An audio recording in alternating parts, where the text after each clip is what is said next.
Hello,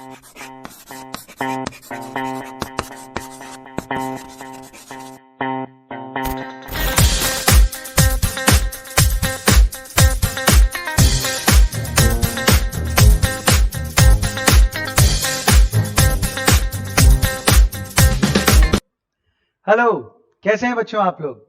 I hope आप लोग हमारे लेक्चर्स को एंजॉय कर रहे हैं and it's helpful for you guys. आप लोगों को पढ़ने में मजा आ रहा है।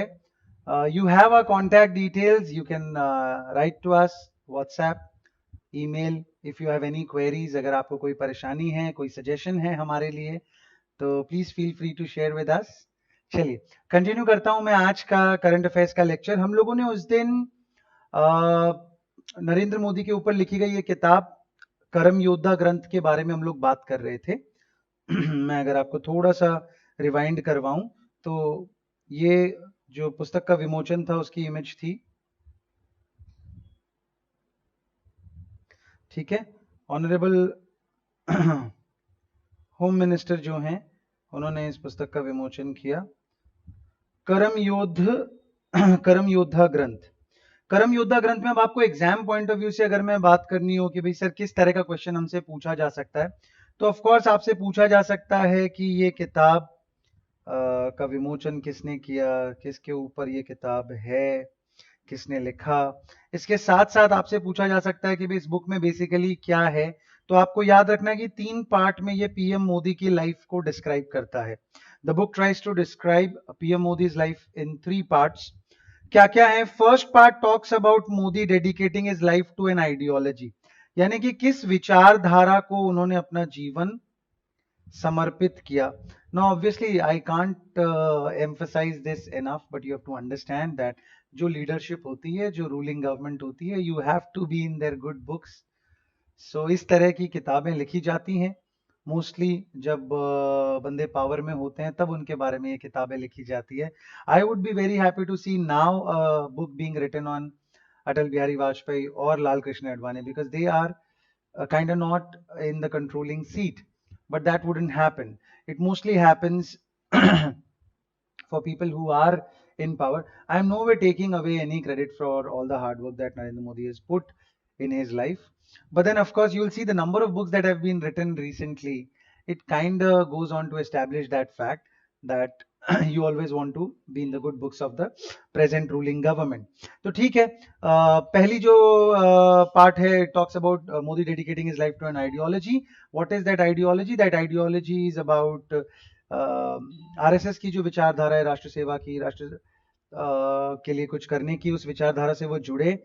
Second about him entering politics on the ideals of the संगठन. यहाँ पे संगठन का मतलब हो गया आरएसएस, राष्ट्रीय स्वयं सेवक संघ, जो कि शायद दुनिया का सबसे बड़ा वॉलंटरी ऑर्गेनाइजेशन होगा जिसमें सबसे ज्यादा लोग जुड़े हुए हैं, ठीक है. The third about him upholding the tenets of parliamentary democracy and the constitution of India to construct an ideal state. Obviously the opposition would like to differ over here.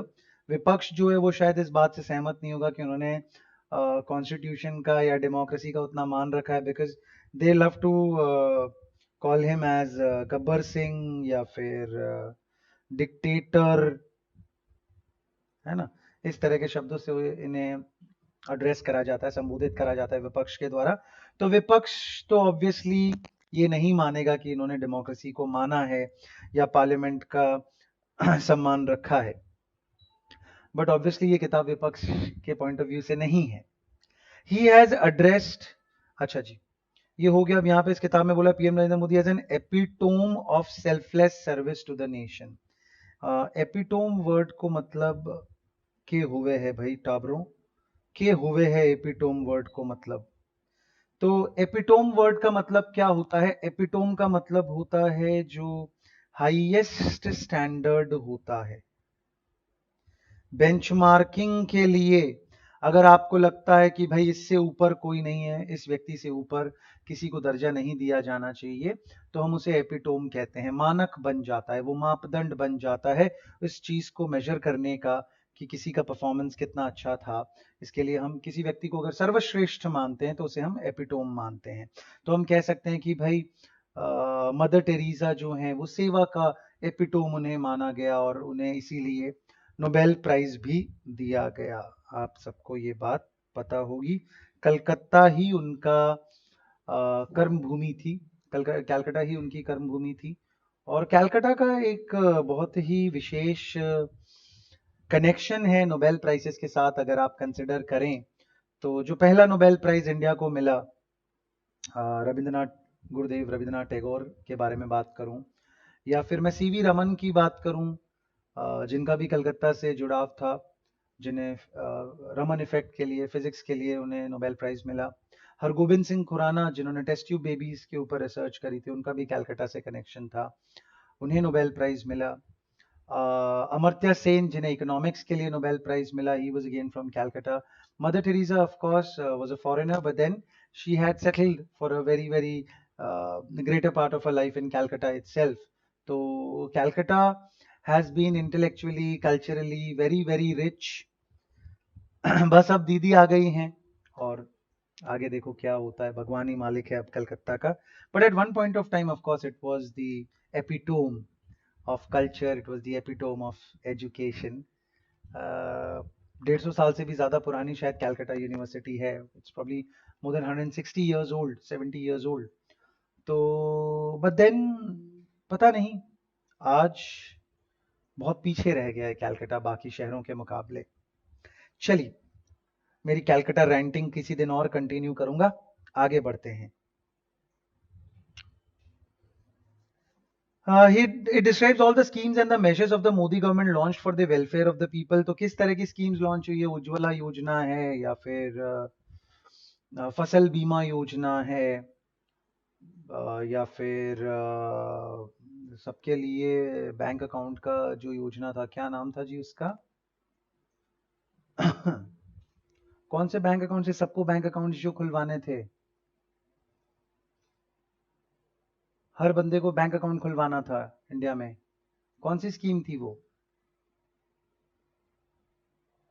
Demonetisation के टाइम काफी चर्चा था कि भाई इन खातों में पैसे जमा हो रहे हैं, क्या कहते हैं उन खातों को?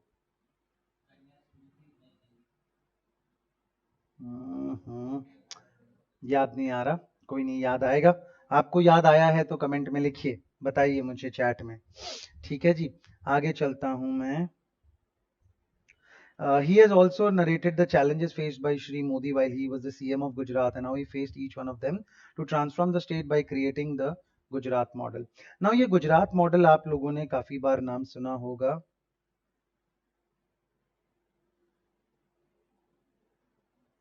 है ना? गुजरात मॉडल आपने काफी बार नाम सुना होगा। चुनाव के दौरान गुजरात मॉडल नाम काफी बार यूज किया जाता है। और देखिए, मोदी जी जब national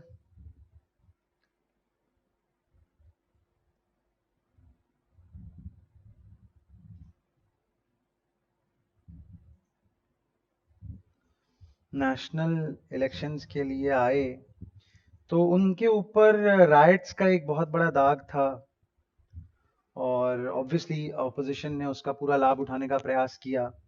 So then BJP also realized this, that they needed a stronger narrative. They needed a stronger narrative which could probably overshadow the riots and whatever bad publicity that he had had in the past. So they realized that एक तो corruption का उनके ऊपर जल्दी से कोई आरोप नहीं लगा था, तो एक उस मामले में कम से कम एक क्लीन छवि थी। And plus the biggest thing that he could boast about was the fact that वो पिछले 12-13 साल से गुजरात में थे, and Gujarat had developed, fostered under his leadership. तो उन्होंने गुजरात को अपना पोस्टर बना लिया कि भाई देखो कैसे गुजरात मॉडल हमने इंप्लीमेंट करा, और हमने गुजरात को, जो कि किसी जमाने में राजस्थान गुजरात में बहुत ज्यादा फर्क नहीं था, एक ही लेवल के राज्य थे दोनों, लेकिन पिछले 15 सालों में अगर आप कंपेयर करेंगे तो राजस्थान से काफी आगे निकल गया गुजरात। और जो छोटी छोटी जगह हैं जैसे कि सूरत है, राजकोट है, बड़ौदा है, अहमदाबाद है, जो किसी जमाने में शायद जयपुर, जोधपुर, के मुकाबले छोटी जगह हुआ करती थी। लेकिन आज की डेट में अगर हम ट्रेड देखेंगे, आज की डेट में अगर हम इंडस्ट्री का प्रेजेंस देखेंगे, बिजनेस का प्रेजेंस देखेंगे, तो ये उनसे बहुत आगे जा चुकी हैं ये जगह। तो इस गुजरात मॉडल को उन्होंने प्रयास किया कि वो इसे नेशनल प्लेटफॉर्म पे दिखाएं और इसके थ्रू अपने लिए एक अच्छा नैरेटिव क्रिएट करें। तो वही गुजरात मॉडल की यहाँ पे भी बात करी गई है। कर्म योद्धा is a man who has beating heart for people. कर्म योद्धा का है जो व्यक्ति कर्म को सबसे प्रधान मानता है। और यहाँ पे राइटर का ऐसा था कि एक ऐसा व्यक्ति जिसके हृदय में दूसरों के लिए जगह हो। Statesman, hard task master. Hard task master यानी जो काम करवाते समय किसी तरह का सॉफ्ट स्टांस ना ले, कड़े कदम उठाने पड़े अगर किसी काम को कंप्लीट करने के लिए, तो उसके लिए भी वो तैयार रहे। An able administrator and an ideal leader who leads by example. इस बात का क्या मतलब होता है? लीड्स बाय एग्जाम्पल का मतलब क्या होता है बच्चों? जल्दी बताइए जरा आप लोगों को। मैंने बताया कि मेरे हर लेक्चर में business communication by default included होता है। तो मुझे बताइए लीड्स बाय एग्जाम्पल का मतलब क्या हुआ? तो आंसर क्या होगा जी? Leads by example, leads by example मतलब सर जो ऐसा लीडर जो खुद भी काम करता है और उसके परफॉर्मेंस को देख के बाकी लोगों को अपने आप एक एग्जाम्पल मिलता है, मिसाल मिलती है, और फिर बाकी लोग उस परफॉर्मेंस को रिपीट करने का प्रयास करते हैं। तो लीड्स बाय एन एग्जाम्पल। चलिए, इसके बाद में एक और किताब है जिसका नाम है the Modi years turbulence and Triumph. The Modi years turbulence and Triumph. ये किताब किसने लिखी है जी? सर ये किताब, ये व्यक्ति का नाम है वेंकैया नायडू। क्या नाम है सर? वेंकैया नायडू नाम है। कौन है जी ये व्यक्ति? वेंकैया नायडू कौन है सर? वेंकैया नायडू हमारे उपराष्ट्रपति हैं। क्या हैं? अब ये कई बार बताता हूं किसी को, कहता हूं कि जी वेंकैया नायडू कौन है, तो मैंने लिख दिया जी वेंकैया नायडू जो हैं वो हमारे उपराष्ट्रपति हैं। तो कहते सर यूपी के राष्ट्रपति हैं। तो भैया यूपी के राष्ट्रपति नहीं है, यूपी का राष्ट्रपति नहीं होता, यूपी का मुख्यमंत्री होता है, जो कि कौन है? जोगी जी हैं। और ये उपराष्ट्रपति हैं यानी कि वाइस प्रेसिडेंट ऑफ इंडिया। बहुत ही अच्छी बात है। कितनी भी तुम चाहे इन तरह की इंफॉर्मेशन से नफरत कर लो बच्चों, अब तुम्हारी मजबूरी है कि तुम्हें ये सारी बातें पढ़नी पड़ेगी और याद करनी पड़ेगी। ठीक है जी। तो इन्होंने इस किताब को लॉन्च करा, और ये जो किताब है turbulence and Triumph the Modi years, इसके राइटर्स का नाम यहाँ पे हमें दिखाई देता है। मैं कोशिश करता हूँ जूम करने की, बट शायद नहीं हो पा रहा है। I will try again. Rahul Agarwal with Bharti S Pradhan. I hope आपको दिखाई दिया होगा बेटा। Rahul Agarwal with Bharti S Pradhan. ठीक है जी। तो इन्होंने इस किताब को लिखा है। अगेन मैं जो बता रहा था कि the number of books that are coming, that again obviously establishes the fact that भैया एक जो लोग आईसीएसई बोर्ड के स्टूडेंट्स रहे हैं, आई एम श्योर वो इसे अप्रिशिएट कर पाएंगे। एक राइटर हुआ करते थे जिनकी स्टोरीज आप लोगों को वहां पे पढ़ाई जाती थी, हरिशंकर जी परसाई, जिनका पेन नेम है बेढब बनारसी। तो उन्होंने शायद एक स्टोरी लिखी है जिसका नाम है चाटुकारिता भी एक कला है। इससे ज्यादा मैं कुछ नहीं कहूंगा। चलिए आगे चलते हैं। एक और किताब है, इसे लिखा है वेंकैया नायडू ने।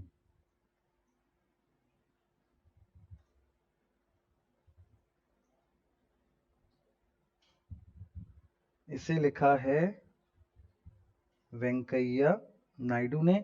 वेंकैया नायडू ने इस किताब का नाम है listening learning and leading.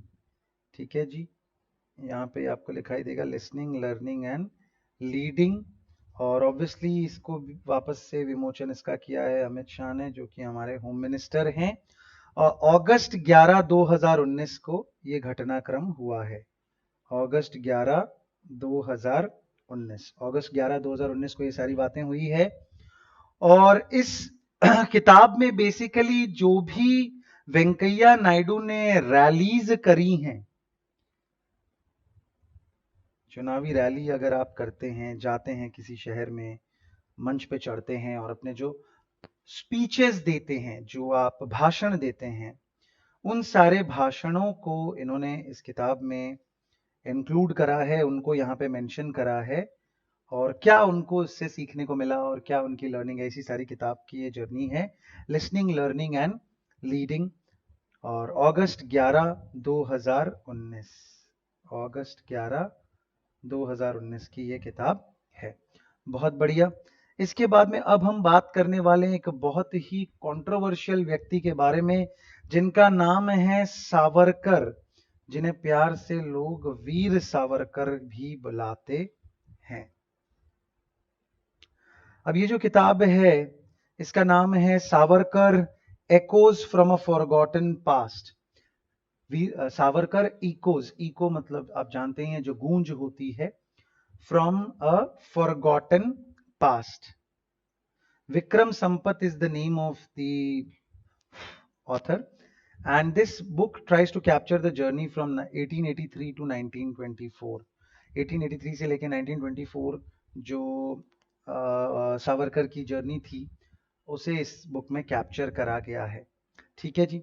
Now अब एक बहुत बड़ा सवाल है कि सर ये कौन थे वीर सावरकर? सर हमें तो यही नहीं पता है ना, that is one issue, people don't really know this man. तो वीर सावरकर की क्या कहानी है? वीर सावरकर जो थे वो बेसिकली लोकमान्य तिलक की एक पार्टी हुआ करती थी बच्चों, स्वराज पार्टी। लोकमान्य तिलक आपने नाम सुना होगा, याद होगा आप लोगों को। He was the first person to ask for Purna Swaraj. जो हमारे बापूजी थे और चाचा जी जो थे, ये लोग मांगा करते थे होम रूल। इनकी इच्छा थी कि भैया होम रूल मिल जाए, बहुत बड़ी बात है। लेकिन लोकमान्य तिलक ने कहा कि हमें पूर्ण स्वराज चाहिए। पूर्ण स्वराज का मतलब है कि we want to be completely independent. Home rule का मतलब है कि भाई हम इंग्लैंड के अधीन रहेंगे, हमें स्वाधीनता प्राप्त नहीं होगी, हम इंग्लैंड के पराधीन रहेंगे, लेकिन हाँ, हमें अपने मैटर्स को कंट्रोल करने का अधिकार मिल जाएगा। हम अपनी सरकार बनाएंगे और इंडिया को चलाएंगे, but eventually that government will have an allegiance. उस गवर्नमेंट का जो वो अधीन रहेगी ब्रिटिश क्राउन को। लेकिन फिर लोकमान्य तिलक ने सबसे पहली बार ये स्वराज वाली बात करी और पूर्ण स्वराज मांगा और कहा कि भैया हमें कोई होम रूल नहीं चाहिए, वी वांट कंप्लीट फ्रीडम। ठीक है, तो इन्होंने स्वराज पार्टी को ज्वाइन किया। उसके साथ साथ फिर उन्होंने बनाया अपना हिंदू महासभा। क्या बनाई जी? हिंदू महासभा का गठन किया, जो एक अलग पॉलिटिकल पार्टी बन गई। ये जो अलग पॉलिटिकल पार्टी बनी, ये पाकिस्तान के पार्टीशन को लेके बहुत ज्यादा वोकल थी और वो कंप्लीटली उसके अगेंस्ट थी। It was not in the favour of partition of India, कि भैया अलग से एक मुस्लिम नेशन नहीं बनाया देना चाहिए। इस बात को लेके इनका काफी मनमुटाव रहा। ठीक है जी। और इवेंचुअली क्या हुआ जी? इवेंचुअली ऐसा हुआ कि जब मोहनदास करमचंद गांधी यानी कि महात्मा गांधी जी की डेथ हुई, तो इन्हें अरेस्ट कर लिया गया। ये कह के कि भाई हिंदू महासभा। देखिए, आरएसएस का नाम आप लोगों ने सुना है, राष्ट्रीय स्वयंसेवक संघ। आरएसएस से एफिलिएटेड था हिंदू महासभा, और हिंदू महासभा को रन कर रहे थे सावरकर जी। ठीक है जी। और ये भाई साहब का द रीजन वाई इस बात पे जल्दी से कोई उंगली नहीं उठा सकता इज बिकॉज, देखिए कांग्रेस की बातों पे अगेन, बिकॉज वो ऑपोजिशन पार्टी हैं, एंड प्लस आप सब जानते हैं, मुझे बताने की जरूरत नहीं है, तो उस पर अगर नहीं भी माना जाए तो भी एक बहुत बड़ा नाम है जिसने इस बात में अपना समर्थन दिखाया या अपनी राय ऐसी बताई कि कहीं ना कहीं हो ना हो, Hindu Mahasabha was responsible for it and Savarkar was responsible for it. और ये आवाज थी सरदार वल्लभ भाई पटेल की। और सरदार वल्लभ भाई पटेल ने ऐसा कहा कि भाई ये काम तो इन्होंने ही किया है, हिंदू महासभा का इसमें इन्वॉल्वमेंट रहा है और उन्होंने ही ये सारा काम किया है। ठीक है जी, तो ये एक बहुत बड़ा इशू है। ठीक है, बट इवेंचुअली उनको अरेस्ट किया जरूर गया, लेकिन किसी प्रकार के कोई एविडेंस नहीं प्राप्त हुए, जिस वजह से उनको इवेंचुअली एक्विट कर दिया गया, यानी कि छोड़ दिया गया। एंड इवेंचुअली 1966 में, लिख सकते हैं आप लोग ये बात, ठीक है, 1966 में उनकी डेथ हो गई एट द एज ऑफ 83, 83 साल की उम्र में उनकी डेथ हो गई। So he lived a long life. Now the reason is, sir Veer कहने की क्या वजह है, मतलब क्या हम उन्हें इसलिए वीर कह रहे हैं because he was allegedly involved in the death of Mahatma Gandhi? Is that the reason why he is being considered as Veer? The answer is no. इस वजह से तो obviously इनको वीर नहीं कहा जा रहा है। He was also a respected freedom fighter and he was arrested London के विक्टोरिया रेलवे स्टेशन पे उनको अरेस्ट किया गया इस बिना पे कि इनके पास में हथियार हैं और अवैध तरीके से वो आर्म्स लेके घूम रहे हैं, and he was planning to do something over there. That's why he was arrested and eventually he was jailed in सजाए काला पानी, जिसे कहा जाता है सजाए काला पानी। सजाए काला पानी यानी कि अंडमान एंड निकोबार आइलैंड्स में एक जेल है, obviously because that is an island, it's covered by water on all sides, there is no land connection, so it becomes very difficult for anyone to escape from there। और British सरकार के पास उस समय बहुत ज्यादा criminal prisoners हुआ करते थे, because they were running a lot of colonies, so there were lot of mutinies going on. तो ऐसी सिचुएशन में जेलें भरी रहती थी उनकी आमतौर पे, so that's why they thought of this idea and they started using Andaman and Nicobar island as a jail. तो इनके ऊपर फॉर्मल ट्रायल चलाया गया, charged with the offence of illegal transportation of weapons, provocative speeches यानी कि भड़काऊ भाषण जिसे हम कहते हैं, ऐसा भाषण जिससे कि उन्माद भड़के और लोगों में राइट करने का या पिकेटिंग करने का जोश आए। तो इस तरह के स्पीचेस के लिए, वेपन्स के लिए इनको अरेस्ट किया गया और अंडमान में सेलुलर जेल उसे कहते हैं, सेलुलर जेल जो है अंडमान में, वहां पे इनको डाल दिया गया। बाद में ऑफ कोर्स बहुत सारे जो अपने फ्रीडम फाइटर्स थे, जैसे कि महात्मा गांधी, बाल गंगाधर तिलक, उन्होंने बवाल मचाया कि भाई आपको विनायक दामोदर सावरकर को छोड़ना पड़ेगा जी, कि आप उन्हें नहीं रख सकते इस तरीके से जेल में। तो इवेंचुअली 1921 में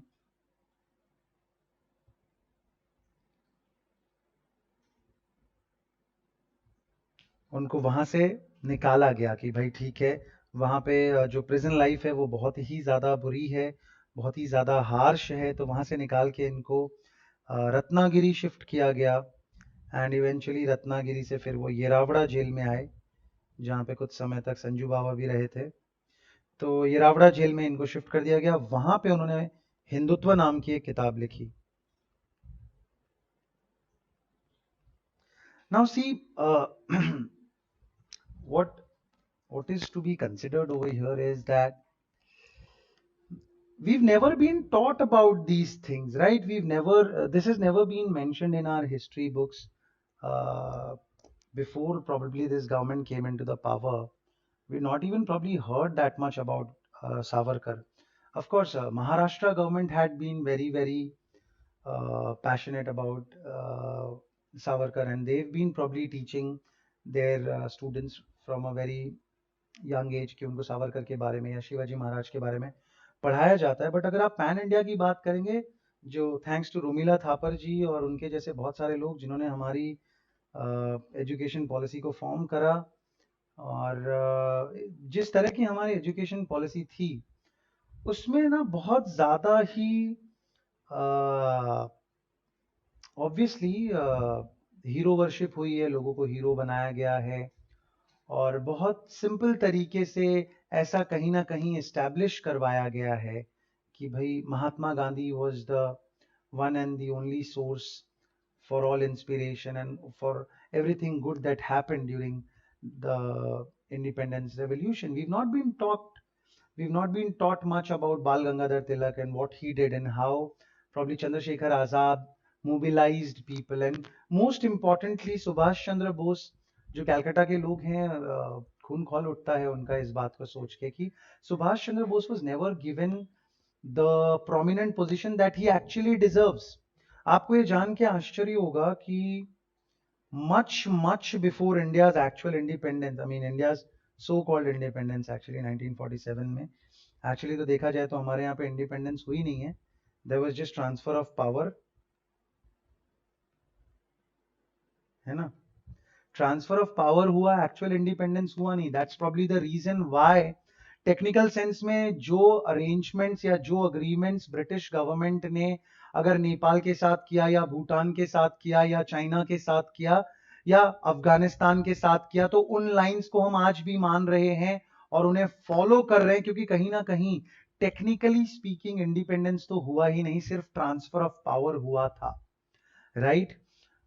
जब इंडिया आजाद हुआ था, जब पहली बार राष्ट्रीय ध्वज यानी कि हमारा नेशनल फ्लैग फहराया गया था, उस समय भी ब्रिटिश गवर्नमेंट की ये कंडीशन थी कि भाई आप यूनियन जैक यानी कि जो इंग्लैंड का फ्लैग है, आप उसे नीचे मत उतारिए और उसे भी लगा रहने दीजिए और उसके साथ साथ इंडिया का फ्लैग लगा रहने दीजिए. And we would have probably even agreed to that because we were so power hungry. हमारे लोग इतने बेचैन थे प्रधानमंत्री बनने के लिए और सत्ता में आने के लिए, शायद हमने वो भी मान ही लिया होता.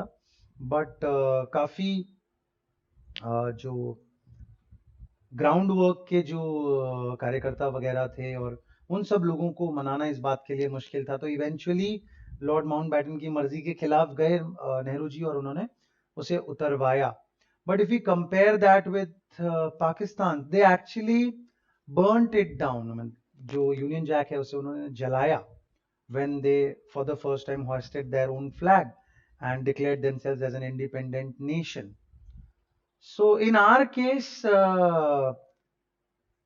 जो मैं सुभाष चंद्र बोस की बात बता रहा था कि बहुत पहले he had declared India as independent. Kohima Nagaland में है, वहाँ पे उन्होंने अपना बेसिकली बेस बनाया हुआ था और वहाँ से उन्होंने इंडिया को इंडिपेंडेंट डिक्लेयर किया, अपनी खुद की करेंसी बनाई और दुनिया की लगभग 11 कंट्रीज ने उन्हें उनकी लीडरशिप को एक्सेप्ट कर लिया था. And that's the reason why आपने देखा होगा, आप गूगल पे भी सर्च करेंगे तो सुभाष चंद्र बोस की फोटोग्राफ आपको बहुत सारे फ्रेंच और रशियन और जर्मन हिटलर जैसे लोगों के साथ आपको उनकी फोटोग्राफ्स और इमेजेस मिलेंगी, because he had mobilised and diplomacy और डिप्लोमेटिक रिलेशनशिप उन्होंने एस्टैब्लिश करना स्टार्ट कर दिया था.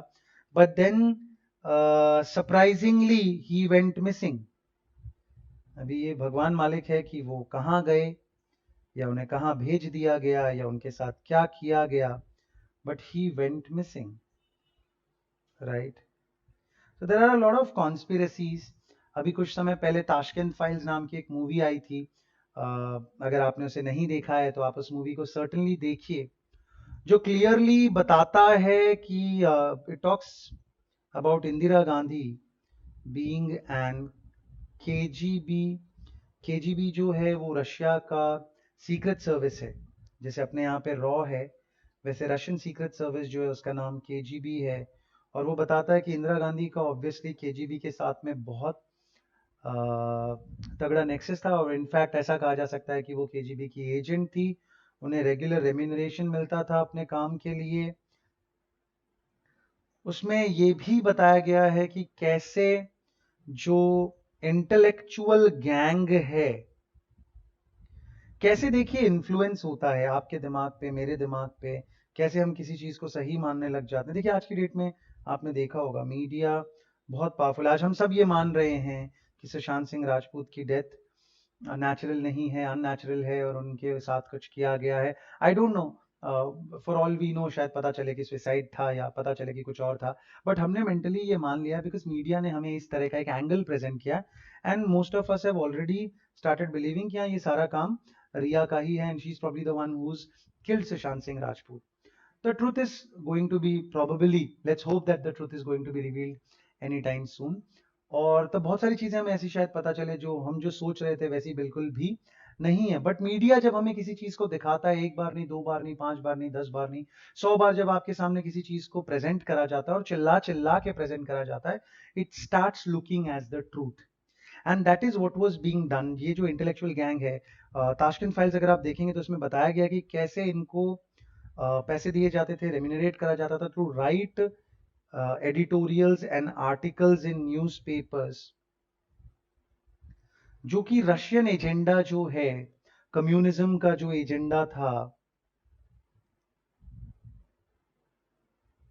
उसको प्रमोट करे, या जो भी चीजें वो आपके दिमाग में प्लांट करना चाहते हैं, जिस तरह का माहौल वो बनाना चाहते हैं, उस तरह की आर्टिकल्स, पेड आर्टिकल्स, न्यूज, उस समय obviously newspapers were the biggest source of information, तो उनको प्लॉट करा जाता था, उनको प्लांट करा जाता था, जो आज भी होता है. जैसे कि अगर आपको सलमान खान की इमेज सुधारनी है तो आप बताते हैं कि is a man of golden heart, उन्होंने इसका ऑपरेशन करा दिया, उसका करियर बना दिया, इसको मदद कर दी, उसको मदद कर दी, और आप वो एक बार, दो बार, 10 बार, 5 बार सुनते हैं तो आप ब्लैक बक भूल जाते हैं, आप फुटपाथ का जो हिट एंड रन था वो भूल जाते हैं, and you start somehow believing कि यार सच ही हो गया, वाकई में हो सकता है, बड़े दिल वाला आदमी है. That is what was done. PR जिसे हम कहते हैं, पब्लिक रिलेशंस, यही सेम चीज was done in the case of Sanjay Dutt. उनके लिए भी बहुत ज्यादा प्रयास किया गया उनकी इमेज को व्हाइट वॉश करने की और गांधीगिरी दिखाने की, और कैसे he is a man of a golden heart, और ये सारा इमेज को प्रोजेक्ट किया गया. ऑल्दो एवरीबडी नोज कि उनको टाटा के तहत कन्विक्ट किया गया है, ही वॉज नॉट इवन, उन पे कोई सिर्फ आरोप नहीं लगाया गया था, उनके आरोप सिद्ध करे गए थे, प्रूफ करे गए थे, and he even had to do a jail time. यानी कि ये सवाल ही नहीं पैदा होता कि कोई ये मान ले कि वो इन्वॉल्व्ड नहीं थे, हर मायने से उसे प्रूव करा गया. और इंडिया में पहली बात तो जो 100 लोग इन्वॉल्व होते हैं उसमें से 5 को प्रूव करा जाता है. अब जो उसका प्रूव करा गया उसके बाद में तो फिर ये मानने का कोई सवाल ही नहीं पैदा होता कि उनका कोई कनेक्शन नहीं था, राइट. तो इसके बावजूद भी उनकी इमेज को प्रोजेक्ट करा जाता है समवन हु इज बड़े दिल वाला, and someone who doesn't gets involved in anything bad और ऐसा वैसा. बट रियलिटी क्या है ये तो पता नहीं चल पाती है, मीडिया पेंट्स अ पिक्चर. चलिए आगे चलते हैं. ये महात्मा गांधी जी की डेथ की फोटोग्राफ है, और यहाँ पे देखिए RSS declared unlawful through out India, क्योंकि आरएसएस का कनेक्शन था हिंदू महासभा के साथ में, राइट. और इसीलिए आरएसएस को बताया गया कि भाई वो टेररिस्ट हैं और उन्होंने महात्मा गांधी को मरवाया है. ये सरदार वल्लभ भाई पटेल का स्टेटमेंट है. It was a fanatical wing. Fanatical word का मतलब क्या होता है बच्चों? फैनेटिकल या रैडिकल, फैनेटिकल या फिर रैडिकल वर्ड जो होता है, रैडिकल वर्ड का मीनिंग होता है बच्चों जो लोग बहुत ही फंडामेंटल होते हैं, यानी कि कट्टर जिनको कहा जाता है, कट्टर, चाहे वो कट्टर हिंदू हो या चाहे वो कट्टर मुसलमान हो, उसे हम फैनेटिकल कह सकते हैं. तो कहा कि fanatical wing of the Hindu Mahasabha directly under Savarkar that hatched the conspiracy and saw it, यानी कि उन्हीं की साजिश थी और उन्होंने साजिश के थ्रू महात्मा गांधी को मरवाया है. क्यों ऐसा? क्योंकि ऑब्वियसली आप सब जानते हैं कि महात्मा गांधी के डेथ के पीछे जिस व्यक्ति को अरेस्ट करा गया उसका नाम था नथुराम गोडसे. ठीक है जी. अब नथुराम गोडसे के साथ क्या लिंक है, किस तरह का कनेक्शन है? तो बताया जाता है कि सावरकर ने 1944 में गोडसे को तकरीबन 15,000 रुपए का अमाउंट दिया था, 15K, 15,000 rupees in the year 1944 meant a huge amount of money. ठीक है, to start a newspaper called Agrani, Agrani यानी जो सबसे फर्स्ट है, जो पहले आता है, तो अग्रणी नाम का एक न्यूज़पेपर शुरू करने के लिए गोडसे को ये पैसा दिया गया। नाथूराम गोडसे उसके एडिटर बने, and Apte the other person was involved, वो उसके मैनेजर बने। और अग्रणी जो था वो भी जो है, उसके भी जो स्पीचेस, उसके भी जो एडिटोरियल्स होते थे या आर्टिकल्स होते थे, they were mostly anti Gandhi and they were mostly about Hindutva. तो इस वजह से भी लिंक करा जाता है सावरकर को नाथूराम गोडसे के साथ, and eventually with the killing of Mahatma Gandhi. So now of course ये तो किसी को ये प्रूव नहीं करा जा सकता कि वो उनकी मर्डर में शामिल थे, नहीं शामिल थे, but for a very large part of modern history अगर आप देखेंगे तो वो एब्सेंट थे। हमें किसी तरह से भी उनका जिक्र, उनकी बातें नहीं करी गई, उनके बारे में कुछ बताया नहीं गया। बट इवेंचुअली अब जो हाली गवर्नमेंट है, प्रेजेंट गवर्नमेंट है, बीजेपी गवर्नमेंट है, वो उनके लिए प्रोबेबली उन हीरो हैं।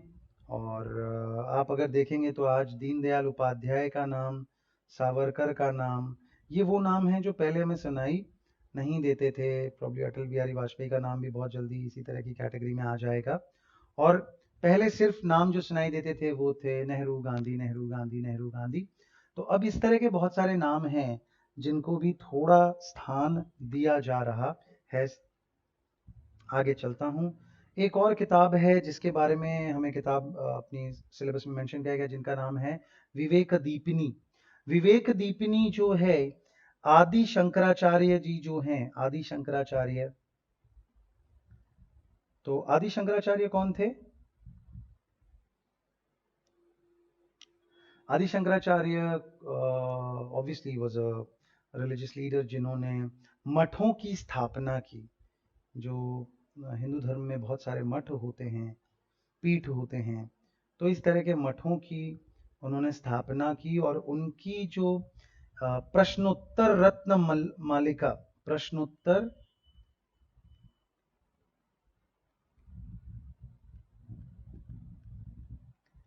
रत्न मालिका, मल्लिका नहीं है ये, मालिका है, माला। तो प्रश्नोत्तर मतलब आप जानते हैं क्वेश्चन एंड आंसर्स। प्रश्नोत्तर रत्न मालिका जो कि उन्हीं की लिखी हुई थी, उसमें से सिलेक्टेड वर्सेस को यहाँ पे लिया गया है। यानी प्रश्नोत्तर रत्न मालिका में कुछ ये चीज आप लिखेंगे एग्जाम पॉइंट ऑफ व्यू के लिए, आपके लिए इंपॉर्टेंट है। 67 वर्सेस थे, उसमें से 36 वर्सेस को सिलेक्ट किया गया, और ये जो सिलेक्टिव 36 वर्सेस हैं उससे बनाई विवेक दीपिनी। ठीक है जी।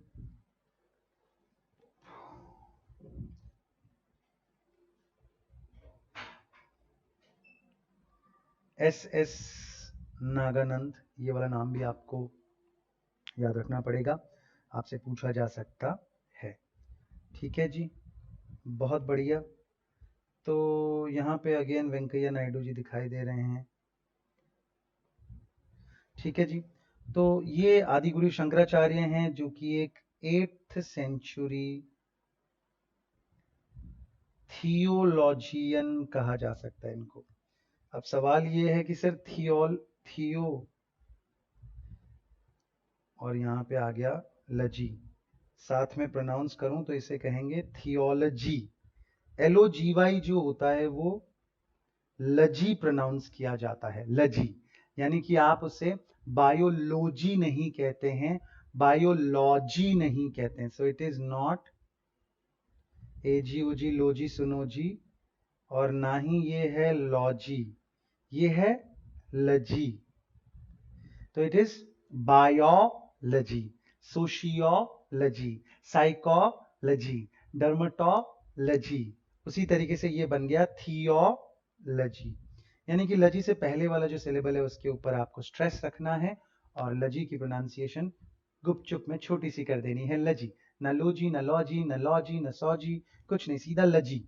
तो इसी तरीके से ग्राफी भी होता है जिसे लोग ग्राफी ग्राफी प्रोनाउंस करते हैं, बट इसकी सही प्रोनाउंसिएशन जो है वो हो जाएगी graphy. So it is biography, geography, sociography, psychography, है ना। तो उसी तरीके से थियोलॉजी, थियो का मतलब हो गया बच्चों गॉड्स, लजी का मतलब हो गया स्टडी, बायो का स्टडीज बायोलॉजी, है ना, फिजियो का स्टडीज फिजियोलॉजी, सोशियो का स्टडीज सोशियोलॉजी। तो उसी तरीके से थियोलॉजी जो है वो भगवान की पढ़ाई, भगवान की शिक्षा जो लोग लेते हैं तो उसे अपने कहते हैं थियोलॉजी। और थियोलॉजियन मतलब वो व्यक्ति जो भगवान के बारे में बताता है, पढ़ाता है। तो ही consolidated the doctrine of Advaita Vedanta.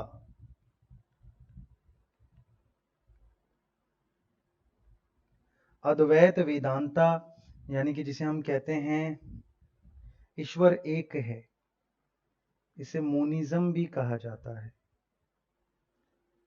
Mono, mono का मतलब होता है वन, वन यानी कि एक परम ईश्वर। तो इधर उधर भटकने की जरूरत नहीं, देयर जस्ट वन गॉड और उससे जुड़े आप, ठीक है। और उसमें ये बताया गया कि जो ब्रह्मा है वही असली रियलिटी है, इसके अलावा बाकी सब माया है जो आपको छलती है, जिसकी वजह से आप फंसते हैं। और आपको अगर एक्चुअल पीस चाहिए तो आप इस माया का त्याग कीजिए, तो आपकी सारी सफरिंग और सारी जो आपकी इग्नोरेंस है वो गायब हो जाएगी और आपको ब्रह्म ज्ञान की प्राप्ति होगी, ठीक है जी। और रिनंसिएशन का कॉन्सेप्ट जिसे अपने कहते हैं रिनंसिएशन, रिनंसिएशन, रिनंसिएशन बनता है रेनाउंस से, रेनाउंस का मतलब होता है त्याग, और हिंदू धर्म में कहें तो संन्यास, जो आप सब छोड़ देते हैं और रिनाउंस कर देते हैं तो वो बन गया रिनंसिएशन। और वो कर देते हैं, ब्रह्मा में लीन होने का प्रयास करते हैं तो ऑटोमेटिकली आप सारी परेशानियों से दूर हो जाते हैं। बात समझ में आ गई? बहुत बढ़िया। चलिए इसी के साथ हमारी जो किताबों का जिक्र था, जो पोर्शन था वो खत्म हो जाता है। इसके बाद जो स्पोर्ट्स वर्ल्ड वाला टॉपिक है उसमें हम चलेंगे अगले लेक्चर में। अगले वीडियो में मैं आपके साथ जब मिलूंगा तो मैं आपके साथ स्पोर्ट्स वर्ल्ड की बातें करूंगा। Okay, have a good day, thank you, bye bye.